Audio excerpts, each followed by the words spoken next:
நகரம் ஒரு சிறிய நகரம். இதுக்குள்ள ஏற்கனவே 3 பார் இருக்கு.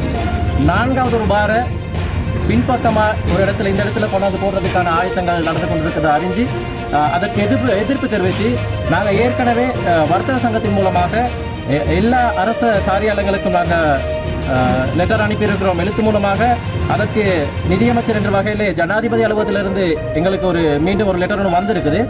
அதில் இது சம்பந்தமாக கலால் திணைக்களத்துக்கு அனுப்பியிருக்கிறாங்க. இது சம்பந்தமான விஷயங்களை ஆராய்ந்து தகுந்த ஒரு முடிவு எடுத்து தருமாறு ஜனாதிபதி அவர்கள் கலால் திணைக்களத்துக்கு அனுப்பியிருக்கிறாரு.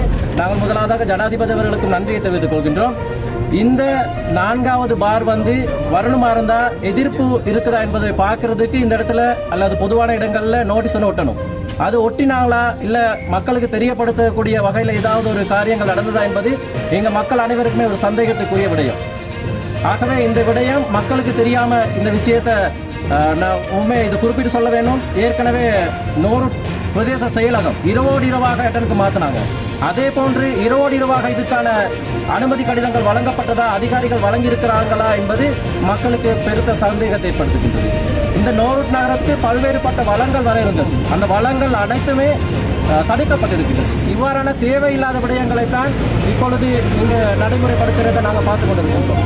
இதற்கு முன்பு 2004ஆம் ஆண்டு ஒரு விபத்தின் காரணமாக ஏற்பட்ட ஒரு சம்பவம் இந்த நோருட் மக்களை வெகுவாக பாதித்திருந்தது. ஒரு போராட்டத்தில் இறங்கியதன் காரணமாக நிறைய பேர் கைது செய்யப்பட்டு சட்ட நடவடிக்கை எடுக்கப்பட்டதுனால நிறைய போராட்டங்களை நாங்கள் தவிர்த்து வந்திருக்கின்றோம்.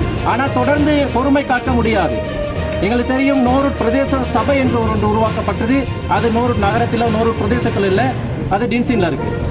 இப்போ அண்மை காலமாக நோருட் பிரதேச செயலகம் ஒன்று இருந்தது. அதுவும் நோருட் நகரத்திலோ நோருட் பிரதேசத்துக்குள்ள இல்லை, அதையும் மெட்டன் நகரத்துக்கு கொண்டு போயிட்டாங்க. இந்த நோருட் போஸ்ட் ஆஃபீஸ் சப் போஸ்ட் ஆஃபீஸாக இருக்குது. அது பிரதான தபால் காரியாலயமாக தரம் உயர்த்தப்பட்டு 10 வருடங்கள் ஆகுது. இன்னும் அதற்கான கட்டிடம் இல்லாதனால இன்னும் அது ஒரு சப் ஆஃபீஸாகவே இருக்குது. இவ்வாறு அதே போன்று குடிநீர் பிரச்சனை இருக்கின்றது. 80 விதமான வேலைகள் நிறைவு பெற்று அந்த குடிநீர் பிரச்சனை ஒன்று கிடப்பில் கிடக்கின்றது. இவ்வாறு இந்த நகரத்திற்கு இந்த பிரதேசத்துக்கு வர வேண்டிய பல்வேறு நல்ல விடயங்கள் தடுக்கப்பட்டு இருக்கின்றது. இந்த அரசாங்கத்திடம் நாம் வேண்டுகின்றோம், இவ்வாறு நல்ல விடயங்களை இந்த நகரத்திற்கும் இந்த பிரதேசத்திற்கும் நீங்கள் எடுத்து கொண்டு வர வேண்டும். இவ்வாறு தேவையற்ற விடயங்களை இந்த நுவரெலியா மாவட்டத்துக்கு இனி எந்த இடத்திலும் ஒரு பார் ஒன்று வரவே கூடாது என்பதுதான் எங்களது கோரிக்கை. அண்மை காலமாக இது நான் நினைக்கிறேன் இது 5வது ஒரு போராட்டமாக இருக்கும்.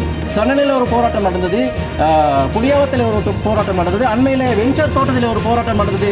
இந்த இவ்வாறான பார்களை இங்கே உருவாக்க வேண்டாம் என்று தொடர்ந்து இந்த இவ்வாறான விடயங்கள் நடக்குமாக இருந்தால் இந்த அரசாங்கம் தலையிட்டு எந்த இடத்திலுமே நுவரெலியாவில் எந்த பிரதேசத்திலுமே இந்த இனி ஒரு புதிதாக ஒரு பார் வருவதனை தடுத்து நிறுத்த வேண்டும். கடைகள் எல்லாம் அடைக்கப்பட்டிருக்கின்றது.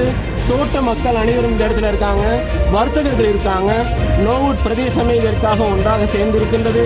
எனவே இந்த விடயத்தில் அரசாங்கம் நிச்சயமாக தலையிட்டு இந்த பிரச்சனைக்கு நோவுட் மக்களுக்கு சிறந்த ஒரு தீர்வை கேட்டா நமக்கு இந்த நோவுட் பிரதேசத்துல இன்னொரு பார் வேணும். ஏற்கனவே 3 பார் இருக்கு. இதோட 4வது பார் இங்க திறக்க போறாங்க. அவங்க எல்லாருமே சொன்ன மாதிரி மேல பிரத்யேக வகுப்பு ஒன்று ஸ்டார்ட் ஆயிருக்கு. பணியே டிஸ்பென்சரி ஒன்று இருக்கு, டாக்டர் மருந்து கொடுக்குற இடம் ஒன்று இருக்குது. அப்ப இந்த இடம் இன்னைக்கு பஸ் இருக்கிற இடமா காணப்படுது. இன்னொன்னு இங்க 4 வணக்க ஸ்தலங்கள் இருக்குது. இன்னொன்று பாடசாலை இருக்கு, 5 ப்ரீ ஸ்கூலிங் எனக்கு இருக்குது. இந்த மாதிரி எல்லாமே மாணவர்களுக்கு வேண்டிய எல்லாமே இந்த பிரதேசத்துல எல்லாமே இருக்குது. ஆனா எங்கட பிரதேசத்துல இருந்து வெளியில கொண்டு போறத நிறைய காத்துக்கிட்டு இருக்காங்க. இன்னொன்னு